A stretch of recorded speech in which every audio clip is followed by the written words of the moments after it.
what's it like? This being Audi Sport, and an RS model to boot, it naturally looks the business.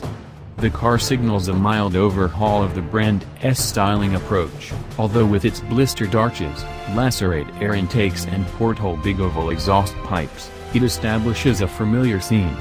The proportions feel about the same, too, despite the 74mm of additional length predominantly donated by the MLB's larger wheelbase. The RS5's inside also conforms to type. It's immaculate and brilliantly made and utterly endearing to touch and look at. UK models get Audi's desirable virtual cockpit system as standard, and the test car we drove in Andorra had enough Alcantara on the door cards, steering wheel and gear shifter to neatly distinguish the RS model from the closely related S5. Startup is slightly less auspicious.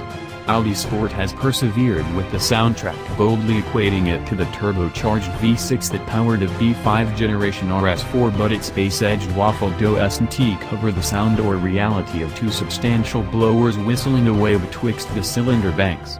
The engine isn't a necessary captive to the rise and fall of the Scirocco, yet nor is it an unchanged melody on the V8's Richter scale. That's to be expected. And so is the type of performance cranked like buttermilk from the distant turn once you re-underway.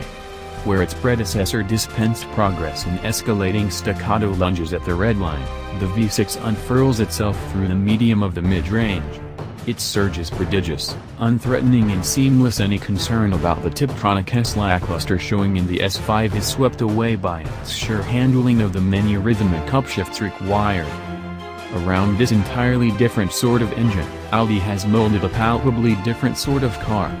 Claims made of its Gran Turismo status within the lineup are not, wildly at least, overblown. Tested on superheated stretches of deserted French autoroute, the RS5 can be characterized as easily the most comfortable car in Necarsum's lineup. In comfort mode, the traditionally nagging short-wave stiffness has been uncoiled by adaptive dampers with enough latitude to finally deliver a sympathetic and supple primary ride. Tie in a dynamic steering system which actually comes good at outside lane motorway speeds that is competent and thickly accurate, and suddenly you've got a two-door RS car persuasively capable of crossing a continent. That the new V6 plays as compelling a part in that narrative as the V8 did in the old car's modelly charm is a massive plus in its favor.